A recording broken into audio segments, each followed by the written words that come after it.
Hey everyone, আসসালামু আলাইকুম সবাইকে ওয়েলকাম টু সারাস ওয়ার্ল্ড। আমার মালয়েশিয়ার লাস্ট পার্ট নিয়ে আমি চলে আসছি। এটাই আমার শেষ ব্লগ হচ্ছে গিয়ে মালয়েশিয়ার, যেখানে আমি র্যান্ডম অনেকগুলা ক্লিপ নিয়ে অনেক জায়গার ক্লিপ নিয়ে আমি করেছি, যেগুলো আমি অ্যাকচুয়ালি আগে আপনাদেরকে অ্যাড করতে ভুলে গেছিলাম। সো এটা হচ্ছে গিয়ে আমি লাংকাভি থেকে কেএলএ ব্যাক করার পর 4-5 দিন স্টে করে দেন আমি বাংলাদেশ চলে আসি। তো ওইখানে হচ্ছে ওই 4-5 দিনে আমি মুভিও দেখেছি, মলে ঘুরেছি। সো এখন এই সময় রাতেবেলা আমরা চলে যাচ্ছি হচ্ছে গিয়ে মুভি দেখার জন্য। সো মুভি দেখার জন্য আমার বাইরে মুভি দেখতে খুবই ভালো লাগে, হলগুলো এত সুন্দর থাকে। সো আমি সালার মুভিটা দেখার জন্য চলে গেছি, যেহেতু ওই টাইমে সালার মুভিটাই রিলিজ হয়েছিল। সো ওই মুভিটা দেখলাম, খুব এনজয়। এটা হচ্ছে গিয়ে আরেক দিনের ক্লিপ। এটা হচ্ছে গিয়ে আমরা যেদিন গেন্টিংয়ে গিয়েছিলাম সেখানের একটা ক্লিপ আমার মিস আউট হয়ে যায়। সো এখানে তো বাচ্চারাও খুব ভয় পাচ্ছিল, কান্নাকাটি করছিল, আর সাথে হচ্ছে গিয়ে আমি তো সবচেয়ে ভীতু মানুষ, সো আমিও ভয় পেয়েছি। তো গেন্টিংয়েরটাও যে খুব একটা ছোট এবং নিচা ছিল তা কিন্তু না, খুবই উঁচাতেই ছিল এবং আমরা যাচ্ছিলাম। সো গেন্টিংয়েরটাতেও এটা আমার ফার্স্ট টাইম ছিল স্কাই ক্যাব, সো এটা আমার খুব ভয় করেছিল। তো এখানে ভয়ের সাথে সাথে কিন্তু আমি খুব মজাও করেছি, খালি যে ভয় পেয়েছি তা তো আর না। তো ক্লিপগুলা আমি নিয়ে রেখেছিলাম, কিন্তু আমার গেন্টিংয়ের যে ব্লগটা এসেছিল সেখানে আমি অ্যাড করতে ভুলে গেছি অথবা মিস হয়ে গেছে। সো লাস্টের কিছু ক্লিপ হচ্ছে গিয়ে র্যান্ডম অনেক জায়গার একসাথে।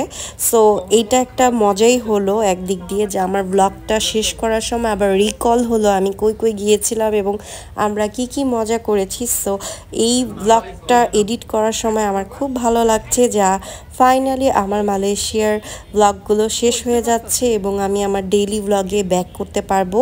সো এখন থেকে আমি যা যা রেগুলার লাইফে করব সেগুলাই আপনাদের সাথে শেয়ার করার ট্রাই করব।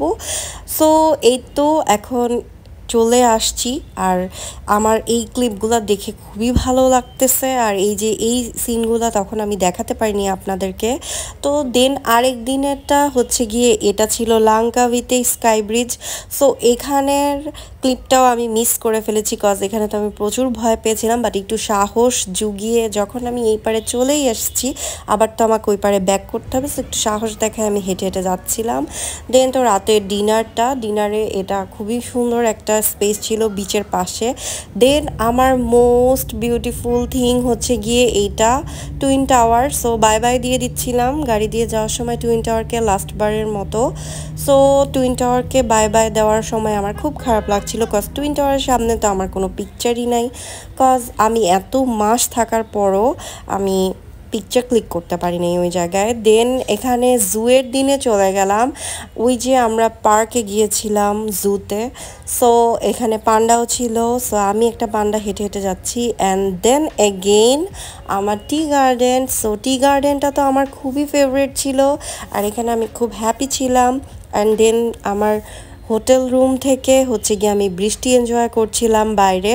সো তারপর আমি চলে যাচ্ছি আবার লাংকাভিতে ইগল স্কোয়ারে, আর এই ইগল স্কোয়ারে আমি অনেক মজা করেছি, অনেক। আর তারপর আমাদের সেই খুব মজার একটা গ্র্যান্ড ডিনার হয়েছিল।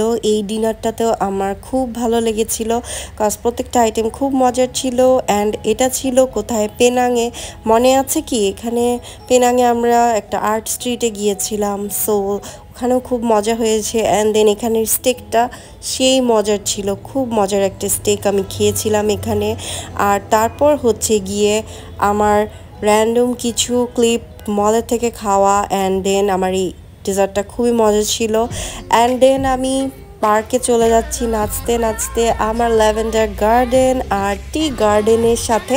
আমার এই ব্লগটা এখানেই শেষ হয়ে যাচ্ছে। So thank you so much আমার সাথে থাকার জন্য। আল্লাহ হাফেজ।